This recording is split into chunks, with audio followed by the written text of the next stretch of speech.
Now, this particular apricot that I'm harvesting from is called the big red apricot. Now, it's called a big red apricot, but these apricots are not really big. Look at the size of these. I mean, compared to the pink cot apricot that we have, this is almost one fourth the size. I think this will be less than 50 grams or 40 grams. It's called big red perhaps because of the size of the tree.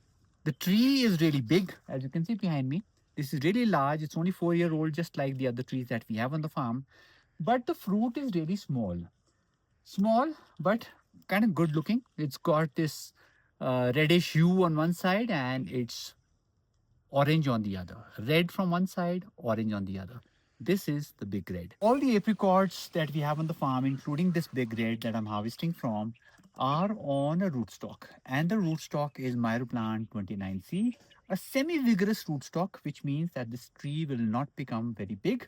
Nevertheless, we want to control the height of the trees. We want to control the height of all our trees, including the apricot trees. And these trees are going to remain small, dwarfing, because it's going to be easy for us to harvest from them. It's going to be easy. Look at me.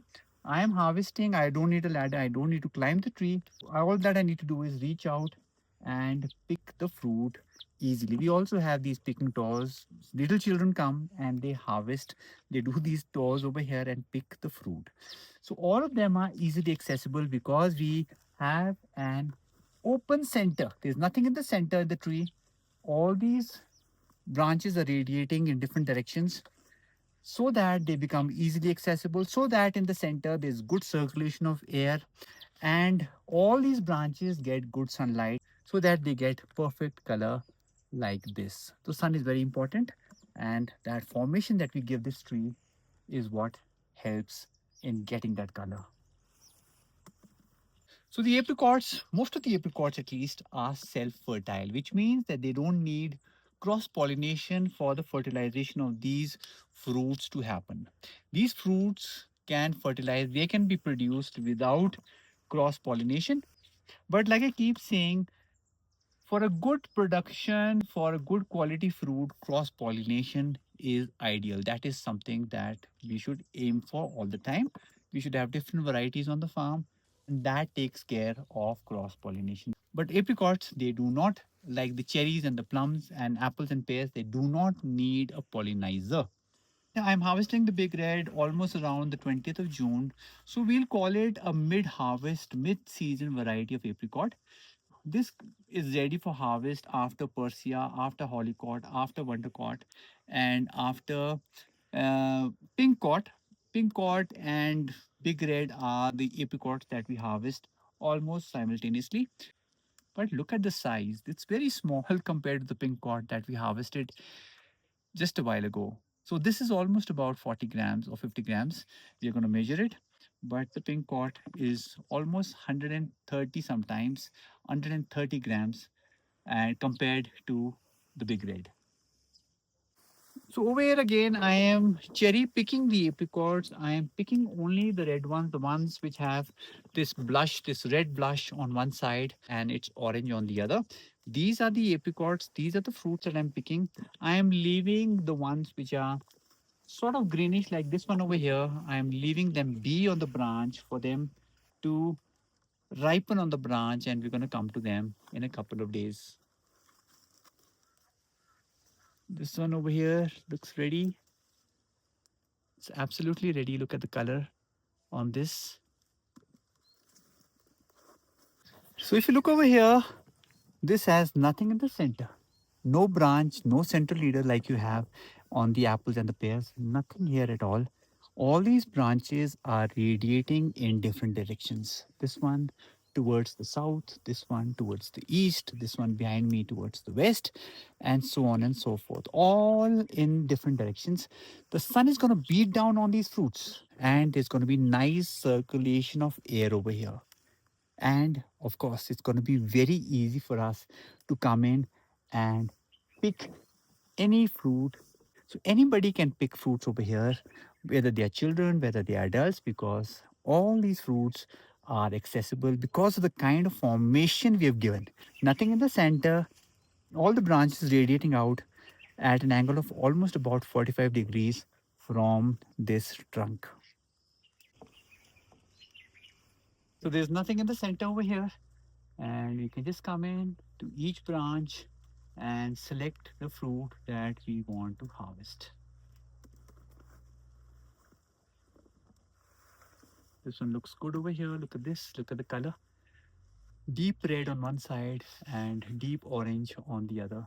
This is a typical color of the big red.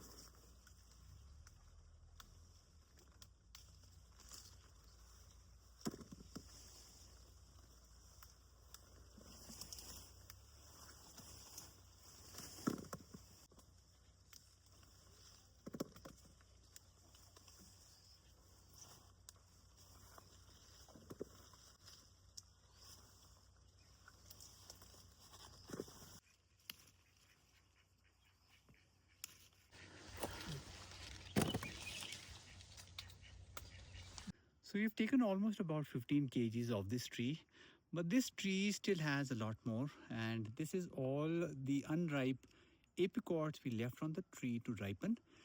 And we'll come to these in a couple of days. If it's very sunny, the sunlight is going to hasten the ripening process. And then we are going to harvest them as well.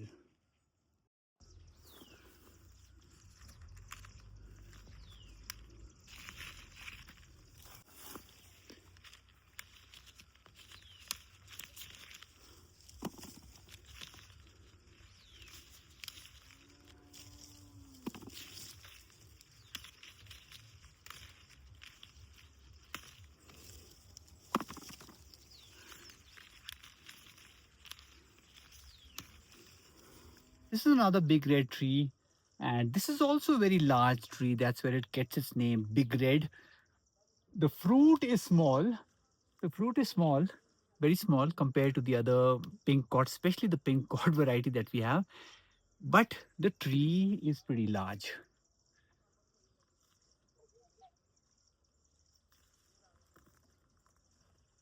Just rained a while ago, and I'm having to deal with the droplets falling on me. The fruits are all wet. They'll need to be wiped down before we sort of pack them. And this is an order, this is a consignment that we are preparing for Delhi. And this is our first foray into sending our production to the open market for auction, because this is surplus. This is not something that we need anymore, because we already have a lot of apricots stored in our freezers. We have enough for our jams. And all of this is surplus. Whatever is surplus, we send to the market. We sell to anybody who's interested in these organic apricots.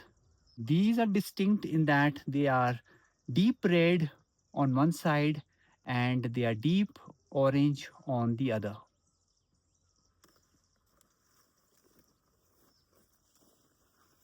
Now, the most that I have to do with the kind of formation that we give to our trees is that I need to pull these radiating branches down, and I can easily harvest off them like so.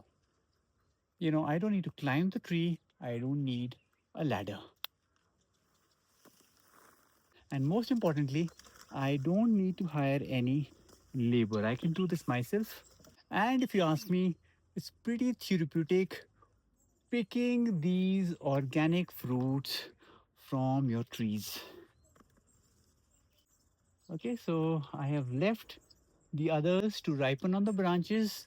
I have taken the ones which were somewhat ripe because we have to prepare a consignment for our first batch of commercial selling of these apricots.